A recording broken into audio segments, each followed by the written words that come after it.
Hi students, welcome back to our channel. ఇది TS intermediate mathematics కు సంబంధించినటువంటి scheme of valuation papers. అంటే 1A 1B 2A 2B correction ఎలా జరుగుతుంది, ఏ step నుంచి ఏ స్టెప్కి ఎన్ని మార్క్స్ పడుతున్నవి, సో ఫార్ములా రాస్తే మార్క్స్ ఇస్తారా, క్వశ్చన్ నెంబర్ వేయకపోతే మార్క్స్ కట్ చేస్తారా, లేదా క్వశ్చన్ యొక్క డయాగ్రామ్ ఉంటే అది వేయకపోతే మార్క్స్ ఎన్ని వేస్తారు, క్వశ్చన్స్ అటెంప్ట్ చేసి మనం కొద్దిగా రాసి వదిలేస్తే ఎన్ని మార్క్స్ వేస్తారు. అంటే బోర్డ్ నెంబర్ ఆఫ్ డౌట్స్ నన్ను చాలా మంది స్టూడెంట్స్ కామెంట్ చేస్తున్నారు. ఈ కామెంట్ రూపంలో నేను ఇచ్చే బదులు మీకే స్కీమ్ ఆఫ్ వాల్యుయేషన్స్ పేపర్స్ ఈ వీడియోలో నేను అప్లోడ్ చేస్తాను కాబట్టి వీడియో మొత్తం చూసి మీ యొక్క సందేహాలన్నీ కూడా తీర్చుకోండి. సేమ్ టైం మీ ఫ్రెండ్స్ కూడా ఈ వీడియో షేర్ చేయండి. So 1A 1B 2A 2B అన్ని సంబంధించినటువంటి మీ scheme of valuation papers. So నాకు రిక్వెస్ట్ ఏంటంటే మన ఛానల్ సబ్ చేయడం అయితే మర్చిపోకండి. సేమ్ టైం పక్కన ఉన్న బెల్ సింబల్ ఆన్ చేసుకోండి. సో డియర్ స్టూడెంట్స్, ఇది మన టీఎస్లో జరిగిన inter 2A mathematics question paper. So already దానికి సంబంధించిన ఆన్సర్స్కి నేను అప్లోడ్ చేశా. ఇదేంటంటే స్కీమ్ ఆఫ్ వాల్యుయేషన్, అంటే దీన్ని బట్టే పేపర్ కరెక్షన్ జరుగుతూ ఉంటుంది. సో కామెంట్స్లో కూడా చాలామంది నన్ను ఇంటర్ 2A పేపర్ పెట్టమని అడుగుతున్నారు. సో ఒకసారి మీరు చూసుకోండి. క్వశ్చన్ ఏంటంటే if A + IB whole square equal to X + IY then X² Y² value. So ఇప్పుడు మీరు ఇలా వేస్తేనే ఒక మార్క్ అలాట్ చేశారు. నెక్స్ట్ అదంతా సాల్వ్ చేసి ఫైనల్గా ఆన్సర్ తెచ్చినందుకు ఇంకో మార్కు. లేదంటే ఆల్టర్నేటివ్ మెథడ్ ఇలా చూసుకోండి, దీనికి కూడా మార్క్. ఇంకొక మెథడ్ అంటే మాడ్ అప్లై చేసి కూడా తీసుకోవచ్చు. ఇలా 3 మెథడ్లో ఏది చేసినా మీకు మార్క్స్ ఇస్తారు. సెకండ్ ఆర్గాన్ Z బార్ ఇచ్చారు. అప్పుడు ఆర్గాన్ Z1 ఈక్వల్ ఇలా అవుద్ది. ఆర్గాన్ Z1 + Z2 అంటే ఇలా చేసి దీనికి ఒక మార్కు, దీనికి ఒక మార్కు. నెక్స్ట్ XYZ అన్నారు కాబట్టి sys A + B + C, A + B + C 180 కాబట్టి -1. దీనికి ఒక స్టెప్, దీనికి ఒక మార్కు, 2 మార్క్స్. అలాగే ఫోర్త్ క్వశ్చన్ కూడా చూసుకోండి. ఇది ఏంటంటే ఇన్ఈక్వేషన్, దాన్ని సాల్వ్ చేసి ఈ రిజల్ట్ రాస్తేనే మార్క్స్ ఇస్తారు. చూసుకోండి, ఇక్కడ ఓన్లీ సాల్వ్ చేస్తే మాత్రం ఒక మార్కే ఉంటుంది. ఫిఫ్త్ క్వశ్చన్ కూడా చూడండి. గివెన్ ఈక్వేషన్, దాన్ని ఇలా చేసినందుకు 2 మార్క్స్ వచ్చేసింది. ఆల్టర్నేటివ్ మెథడ్ కూడా α + β + గామా చేసినందుకు కూడా డైరెక్ట్గా మార్క్స్ ఇచ్చారు. సిక్స్త్ ఇది పర్ముటేషన్లో నుంచి క్వశ్చన్, డైరెక్ట్గా ఇక్కడ ఒక మార్క్, ఇక్కడ ఒక మార్క్ అలాట్ చేశారు. మీరు క్వశ్చన్ పేపర్ పెట్టుకొని ఈ వీడియో చూడండి. ఫ్రెండ్స్కి మాత్రం షేర్ చేయడం మర్చిపోకండి. ఛానల్ సబ్ చేయండి. ఇంటర్మీడియట్ సంబంధించి 12 ఇక్కడ లెటర్స్ ఉన్నాయి. ఇది రిపిటేషన్ కాబట్టి ఇలా రాస్తాం. n factorial by p factorial q factorial r factorial. So దీనికి ఒక మార్కు, దీనికి ఒక మార్కు. లెస్ దాన్ అన్నారు కాబట్టి లెస్ దాన్ సింబల్ మైనస్ చేస్తే మనం తీసేస్తే ఇది -1 +1 రావాలి.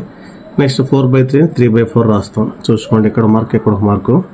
నెక్స్ట్ అసెండింగ్ ఆర్డర్ రాసుకున్నాకే మీకు మీడియం తెలుస్తుంది కాబట్టి దీనికి ఒక మార్కు, దీనికి ఒక మార్క్ ఇస్తున్నారు. 10th క్వశ్చన్ p ఇచ్చారు, q ఇచ్చారు, n 10 కాబట్టి డైరెక్ట్గా ఇక్కడ ప్రాబబిలిటీ డిస్ట్రిబ్యూషన్లో రాసుకున్నాం. ఇవి మీకు 2 మార్క్స్ క్వశ్చన్స్.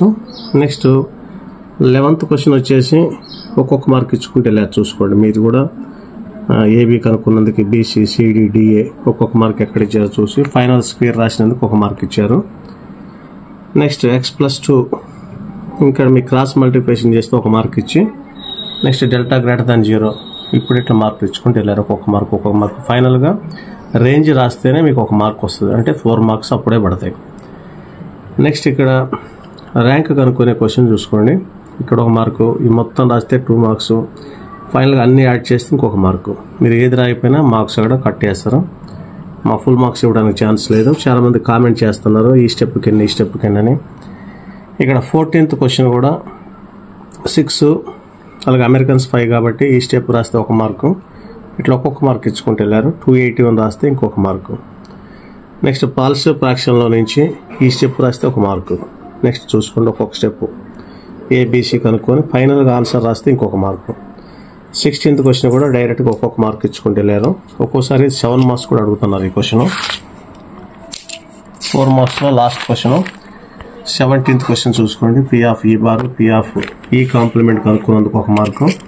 ఇట్లా ఒక్కొక్క మార్క్ ఇచ్చారు. E2 అండ్ E1 ఈ ఫార్ములా రాస్తే ఒక మార్క్ ఇచ్చారు. ఇవి 4 మార్క్స్. 7 మార్క్స్ చూస్తే 1+i ఈ స్టెప్ రాస్తే 1 mark. Next whole power 2n ఈ స్టెప్కు 2 మార్క్స్ ఇచ్చారు డైరెక్ట్గా, అంటే దానిపైన కొంచెం క్యాలిక్యులేషన్ ఉంటుంది. నెక్స్ట్ ఇక్కడ 1 మార్కు సిమిలర్లీ ఒక్కొక్క మార్క్ ఇచ్చుకుంటూ వెళ్ళారు.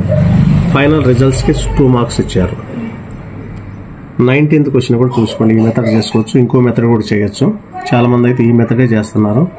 ఫైనల్గా ఆన్సర్ రాసినందుకంటే A0 ప్లేస్లో A1, A2, A3 ప్లేస్లో ఈ 1, 11 పెట్టినందుకు 1 మార్క్ ఇచ్చారు. అలాగే 20th క్వశ్చన్లో చూసుకోండి, A1 and A2, A3, A4 రాస్తే 1 మార్క్ ఇచ్చేసి వాటిని కనుక్కున్నందుకు 2 మార్కులు ఇచ్చారు. ఫైనల్గా ఇంకొక మార్క్ ఇచ్చారు. Final results. 21st question adding 1 + 1/3 ఈ స్టెప్ ఉండాల్సిందే. నెక్స్ట్ ఒక్కొక్క మార్క్ ఇచ్చుకుంటే ఇక్కడ 2 మార్క్స్ ఇచ్చి ఫైనల్గా ఇంకొక మార్క్ ఇచ్చారు. 22nd క్వశ్చన్ చూసుకోండి, డైరెక్ట్గా ఇక్కడ 4 మార్క్స్ ఇచ్చేసారు. ఇవన్నీ ఉండాల్సిందే. మధ్యలో మీద ఏం మిస్ చేసినా 2 మార్క్స్ 1 మార్క్స్ కట్ అయింది. అలాగే మెయిన్ కనుక్కున్నందుకు, నెక్స్ట్ డీవియేషన్ కనుక్కున్నందుకు 2 మార్క్స్ ఇచ్చారు. 23rd క్వశ్చన్ చూడండి, మీరు ఒకసారి కీ ముందు పెట్టి ఆన్సర్ క్వశ్చన్ పేపర్ ముందు పెట్టుకొని చూసుకొని మీ స్కోర్ చెక్ చేసుకోండి. 24th క్వశ్చన్ కూడా ఇలా ఇచ్చారు. 24th ఒక మెథడ్ కూడా ఇచ్చారు. 2 మార్క్స్ ఓపెన్ ఇచ్చారు. ఫస్ట్ తర్వాత 1 ఇచ్చి మళ్ళీ మధ్యలో 2 ఇచ్చారు. ఇది scheme of valuation paper. Next 2B కూడా నేను అప్లోడ్ చేస్తాను. థ్యాంక్ యూ అండి.